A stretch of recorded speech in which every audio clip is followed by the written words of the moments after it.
Video ini akan ngebahas laptop 5 jutaan terbaik buat akhir tahun 2025.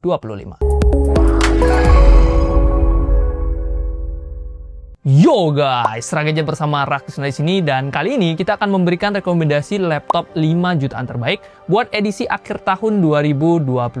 Nah, seperti biasa ya, kita akan ngasih 5 laptop sekaligus, yang mana ini udah kita bedakan ya, mulai dari yang harganya paling murah sampai ada yang udah hampir mentok di 6 juta ya, di 5,9. Kita variasikan karena ada yang memang cocok banget buat kamu yang nyari laptop paling kencang, bisa diajak main game AAA bahkan.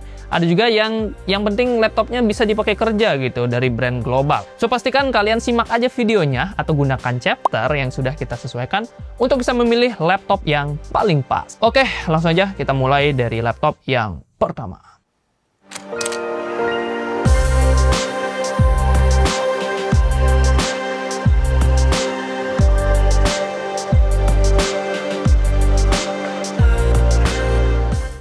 Laptop 5 jutaan terbaik akhir tahun 2025 yang pertama adalah Zyrax Detach Pro.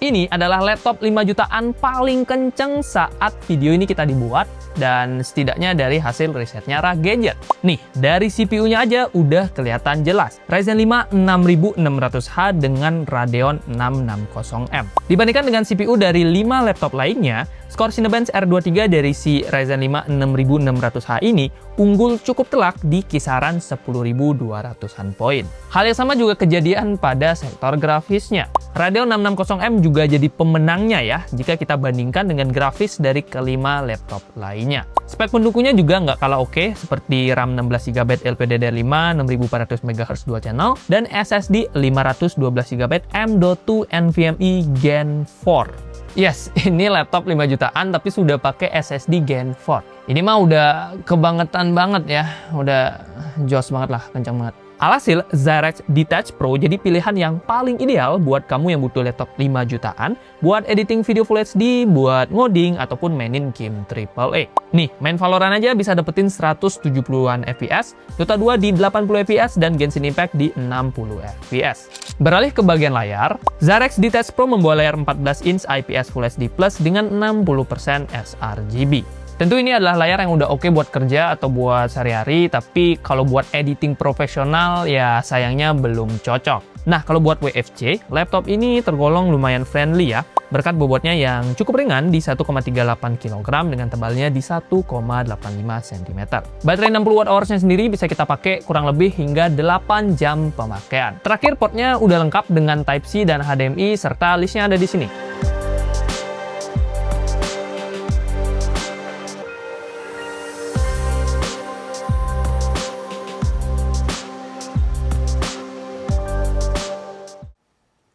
Laptop 5 jutaan terbaik selanjutnya adalah Axio Hi-Fi AMD X52.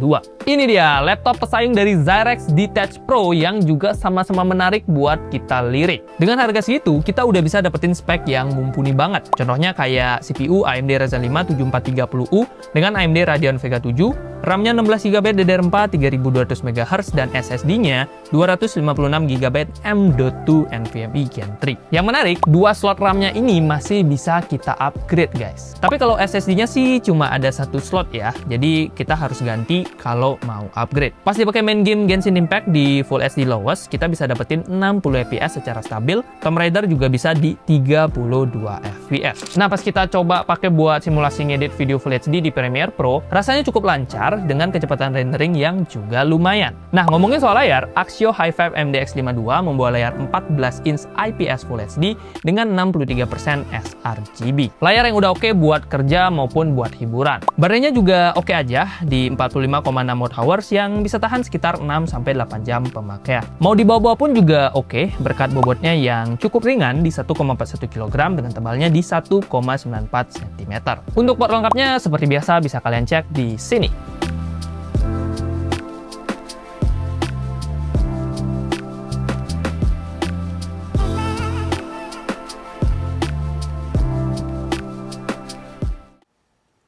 Laptop 5 jutaan terbaik yang ketiga adalah Tecno Megabook K15s. Buat kamu yang lagi nyari laptop layar gede, baterainya gede, dan performanya juga oke, ini adalah salah satu laptop yang paling recommended. Yes, Dia hadir dengan layar lega 15,6 inch IPS Full HD dengan 62% sRGB. Layar yang tentunya enak buat dipakai ngerjain tugas ataupun ngolah data di Excel. Ini bakalan terasa lega banget cuy. Nggak cuma itu, baterai 70 Wh-nya juga bisa kamu pakai seharian ya, tanpa harus colok charger.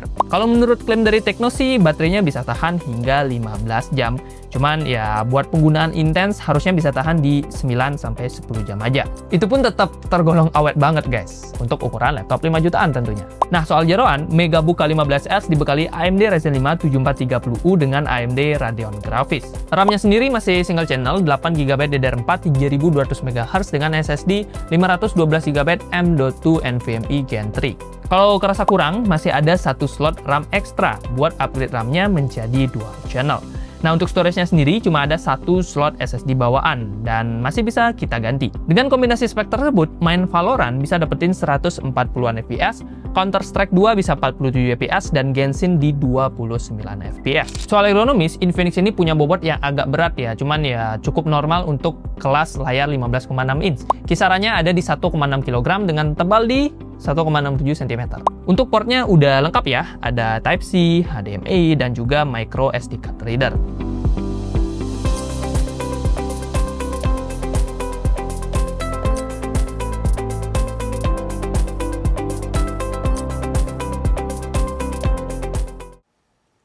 Laptop 5 jutaan terbaik selanjutnya adalah Lenovo IdeaPad Slim 3. Laptop dari brand global yang cocok banget buat kamu yang mau main aman. Alias ya pengennya laptop yang udah terjamin daya tahannya buat lebih dari 3 tahun. Salah satunya ya kayak si Lenovo ini. Soalnya secara spesifikasi laptop ini nggak yang gimana-gimana, bahkan ya cenderung kurang jika kita bandingkan dengan laptop-laptop sebelumnya. CPU-nya pakai Intel Core i3 1315U dengan Intel USD Graphics, RAM-nya 8GB LPDDR5 4800 MHz onboard. Nah yang paling menarik, SSD-nya ini sudah NVMe Gen 4. Jadi secara speed udah jauh lebih kencang jika kita bandingkan dengan SSD Gen 3 yang pada umumnya ada di laptop 5 jutaan. Oh iya, untuk RAM-nya ini udah onboard ya, jadi udah nggak bisa kita upgrade. Tapi untuk SSD-nya masih bisa kita ganti ya, karena slotnya cuma satu. Nah, kombinasi tersebut bikin laptop Lenovo ini udah oke kok buat dipakai nugas, kuliah, ataupun kerja kantoran. Cuman karena dia masih pakai Core i3 ya, aku sendiri kurang menyarankan kalau laptop ini dipakai gaming AAA ataupun editing berat. Kalau gaming tipis-tipis kayak Valo ataupun ngedit-ngedit di CapCut sih, ya masih bisa ya Pak. Beralih ke layar, Lenovo IdeaPad Slim 3 membawa layar 14 in TN beresolusi Full HD dengan 63% sRGB. Layar yang oke aja, tapi tentu masih kalah dengan pesaing-pesaingnya yang sudah menggunakan layar tipe IPS. Lagian Lenovo kenapa nggak IPS dah? Kan harganya udah hampir 6 juta, Pak. Jangan kalah lah. Kan banyak tuh laptop 3 juta bahkan udah IPS sekarang, ya. Come on ya, kita tunggu. Untungnya dari segi ergonomis, si Lenovo ini udah tergolong nyaman. Bobotnya tergolong ringan di 1,37 kg dengan tebal di 1,79 cm. Baterai 47 Wh-nya pun masih bisa diandelin ya, bisa tahan sekitar 7 jam pemakaian. Terakhir, portnya udah lengkap dan juga kekinian.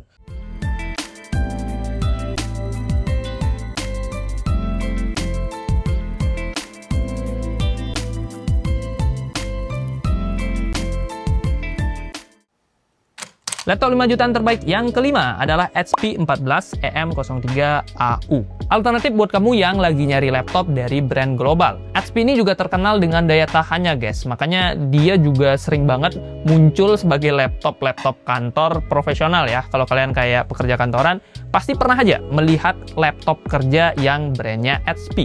Secara spek juga udah oke buat kebutuhanmu yang memang bener-bener kerja aja. Kayak ngolah data di Excel, bikin dokumen di Word, atau bikin PowerPoint di Canva. Karena ya si HP ini memang banyak dipakai buat kerja. CPU-nya pakai AMD Ryzen 3 7320U dengan Radeon 610M, RAM-nya 8GB LPDDR5 5500 MHz, dan SSD-nya 512GB M.2 NVMe Gen 3. Nah, kalau untuk opsi upgrade-nya, cuman SSD-nya aja yang bisa kita ganti.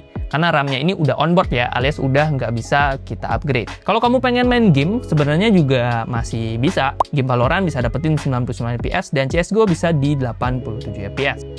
Beralih ke layar, HP 14 EM03AU dibekali layar 14 inch IPS Full HD dengan 62% sRGB. Udah bagus untuk kelas laptop 5 jutaan.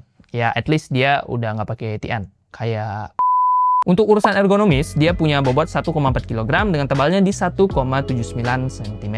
Baterainya sendiri agak kecil di 41 Wh, tapi masih bisa tahan hingga 11 jam, menurut klaim dari HP. Meski aslinya mungkin kuatnya sekitar 6-7 jam aja. Portnya sendiri agak minim ya, tapi untungnya masih bisa ada USB-C dan juga HDMI.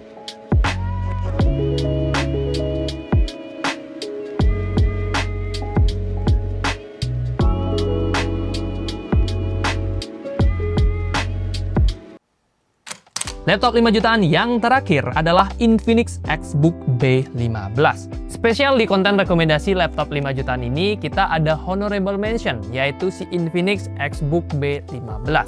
Sebenarnya si Xbook B15 ini punya performa ataupun spesifikasi yang tergolong sangat menarik, bahkan bisa menjadi salah satu yang paling recommended guys. Cuman stoknya agak goib. Ya setidaknya ketika video ini kita buat. Agak susah buat nyari stoknya di online store. Kalau kamu bisa nemu stoknya sih, menurutku langsung bus aja lah. Ini laptop worth it banget guys. Nih ya, dari CPU-nya dia udah menggunakan AMD Ryzen 7 5825U dengan AMD Radeon Graphics. Satu-satunya laptop Ryzen 7 di harga 5 jutaan. Speednya juga beneran kenceng, karena dia bisa bersaing ketat dengan Ryzen 5 6600H dengan skor Cinebench R23 di 9700-an poin. Spek lainnya juga lumayan oke ya, seperti RAM 8GB DDR4 dan SSD 512GB NVMe Gen 3. Mau upgrade pun juga bisa ya, karena masih ada satu slot RAM ekstra dan SSD bawahnya masih bisa kita ganti. Beralih ke bagian layar, Infinix Xbook B15 membawa layar gede 15,6 inch IPS Full HD dengan 64% sRGB. Udah enak buat kerja, apalagi buat nonton. Ini size-nya udah lega banget lah. Baterai 50 Wh-nya juga bisa kita pakai hingga 6 jam pemakaian. Nah, kalau kalian suka keluar atau bepergian bawa laptop, berat 1,6 kg-nya sih masih cukup oke ya, meski untuk ukuran laptop ringan sih ya tergolong agak berat. Portnya sendiri udah lengkap ya, ada USB-C, HDMI, dan juga micro SD card reader.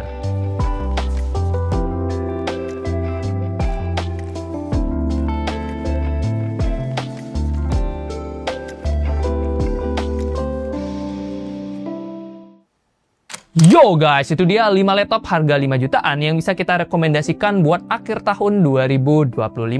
List lengkap dari 5 laptop tadi bisa kalian cek aja di keranjangnya YouTube Shopping ya, di sini kalau nggak salah.